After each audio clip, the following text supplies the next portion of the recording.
Hey kids, it's Arp.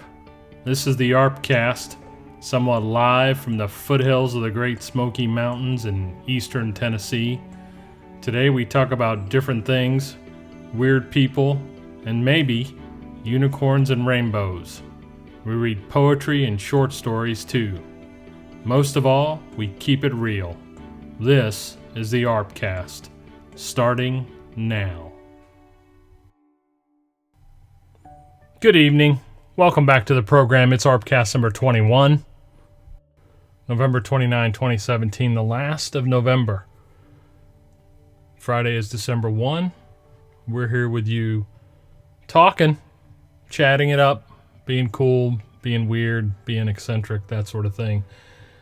So tonight, Arblary, gratitude, some reading. That's what we're going to talk about. Remember to follow us on YouTube. Just type in ArpCast to find us, and on Twitter at the ArpCast. Talking about gratitude. Grateful with no expectation of anything in return. You're just giving it away. Giving it away. You don't want anything back. Penniless and happy. You come here, you're going to do something, you're going to get out, you're going to go on your way and be happy about it. So I get back, return from the holiday and some training on Tuesday, and Monday I was in the training. Get back, I find in my desk the following. A book from 1877, picture which you can find along with this podcast, and a letter. The book, The Speaker's Garland and Literary Bouquet, abounds as it publicizes with the following: oratory, poetry, pathos, wit, mirth, logic, sentiment, eloquence, humor, and patriotism. That's in a book from 1877. And I'm just stunned. I don't know what it is. I don't know where it came from. But with it, I received the following letter. I'm going to read you the letter and then continue the program here. Arp. Well, you do ask for people to write, so I thought I would type up this letter to go with this endowment. I saw this book, The Speaker's Garland and Literary Boutique, at an antique shop and instantly thought of you and your ArpCast. It was compiled some 140 years ago and is a simple collection of poems, short stories, and other eclectic literary elements from a time gone by. I thumbed through the pages, and I think you will find it at least interesting, if not occasionally worthy of reciting a sampling from within. I also figured this would be a great start to your Arblary. I told you I'd explain it. Yes, your Arblary. This word is my lame attempt to stand on the shoulder of the giant who coined the phrase turducken. You see, Arblary is short for Arp Blogcast Library. Arblary, it just ever so semi-awkwardly rolls off the tongue like that errant bit of food that doesn't quite make it all the way in the mouth. I'll wrap this letter up with a no-pressure request. As you know, I listen to your ArpCast while exercising, usually on an elliptical.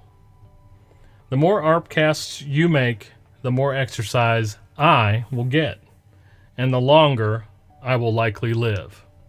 So damn it, keep up the ArpCast so I can live to 100. See to it, Arp. See to it. Your friend, Gilbert Young, or simply Gil Young. So no pressure, Gil. You know, I mean, because of what I'm doing, you need to live to 100, or you might live to 100. No pressure at all. But what a fantastic thing. You've been away for 5 days, whatever it was, over the Thanksgiving holiday. You come back, and that's what you find. Absolutely overwhelmed with genuine gratitude to Gil and to all of you that are listening. But for someone to take the time, one, to write a letter, just amazing in this day and age, and to craft it in such a witty and interesting and just funny way tremendous, awesome, incredible. Gil, thank you so very much for writing this letter, and I certainly hope you live a long and bountiful life and make us all smile as you often do. So I'm going to take Gil up, and so I'm going to do the old Letterman here. And I don't have the pencil thing, or I'd do that as well, but I don't have that. I'm going to read a little bit from this lovely old book, and it's just tattered and worn and stained, and it's got holes and burn marks. And it's got someone's name in the front. I have no idea whose name it is that's written there. No idea. No, it's got a stamp, actually. Someone H. Caldwell. So anyway, this was printed in Philadelphia by P. Garrett and Company. So there you go. So I'm going to read this little piece here. And it's anonymous. What does it matter? It matters little where I was born, or if my parents were rich or poor, whether they shrank from the cold world's scorn or walked in the pride of wealth secure. But whether I live an honest man and hold my integrity firm in my clutch, I tell you, my brother, as plain as I can, it matters much. It matters little how long I stay in a world of sorrow, sin, and care, whether in youth I am called away or live till my bones of flesh are bare.